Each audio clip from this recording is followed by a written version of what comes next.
Samsung Z2 prime বর্তমানে গুগলে ঢুকে না, মানে তার মানে বাইপাস করা যায় না। যার জন্য প্রথমে ওয়াইফাই কানেকশনটা দিতেছি। ওয়াইফাই কানেকশন দিয়ে আসলে আমরা চেক করে দেখতেছি যে FRP লক আছে কিনা। যার জন্য নেক্সটে ক্লিক করলাম, আবারও নেক্সটে click, agree, checking collection, accept,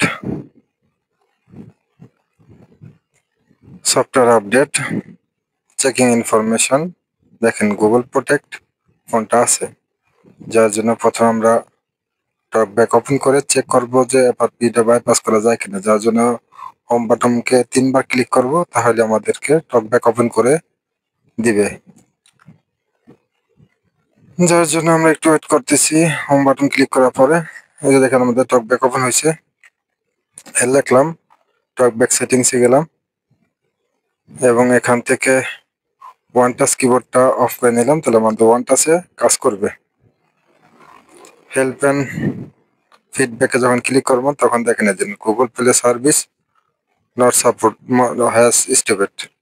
তার মানে গুগল সাপোর্ট আমাদের ঢুকতেছে না। তার জন্য আমাদের কি করতে হবে, আমাদের লক আলা একটা সিম নিতে হবে, সিম পিন কোড আলা লক।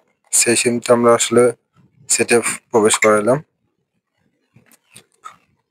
প্রবেশ করানোর পরে হলো দেখেন আমাদের হলো যখন ফোনটা অন করতেছি, সেটটা হলো যেটা প্রাইম মডেলটা আসলে আসলো, এখন সেটটা অন হইতেছে। অন হওয়ার পর আসলে বাকিটা আপনাদের অবশ্যই জানাবো। এই যে দেখেন আমাদের ফোনটা অন হয়ে গেল। ফোনটা লক স্ক্রিন এসে রয়েছে, মানে পিন লকটা। পিন লকটা আসলে এখন আমাদের ইমার্জেন্সিটা আসতেছে। ইমার্জেন্সি আমরা ডায়াল করলাম *0# তার মানে আমাদের ইমার্জেন্সি কোডটা কাজ করবে এখন। যার জন্য এখন আমরা লকটা হলো দিব। লকটা দিলাম। দেখেন আমাদের ফোনটা এখন ইমার্জেন্সি মোডে *# বাটনটা কাজ করতেছে। তার জন্য আমরা প্রথমে কেবলটা লাগিয়ে নিলাম। কেবলটা লাগানোর পর এখন আমাদের আনলক টুল ওপেন করছি। স্যামসাং G532 মডেলটা সিলেক্ট করতেছি। মডেলটা সিলেক্ট করার পরে এখন আমরা ইমার্জেন্সি থেকে ক্লিক করলাম।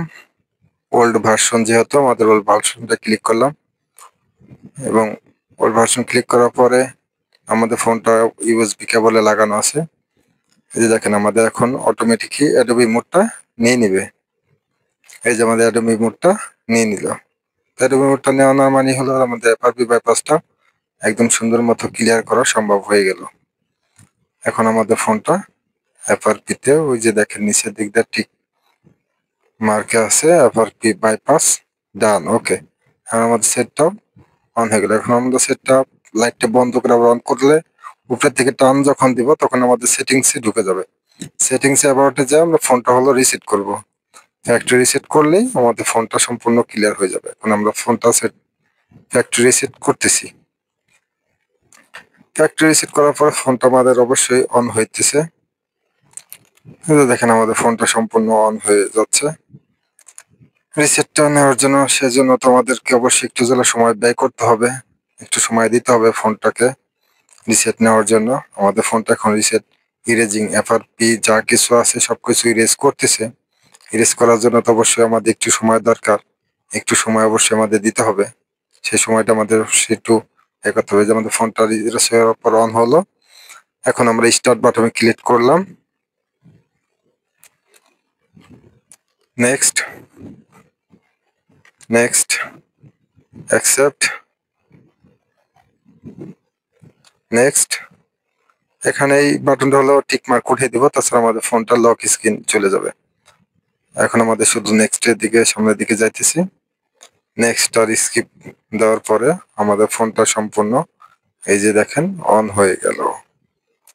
তার মানে আমাদের FRP বাইপাসটা একদম ডান হয়ে গেল। তারপরে আমি আপনাদের মডেলটা এখন দেখাইতেছি।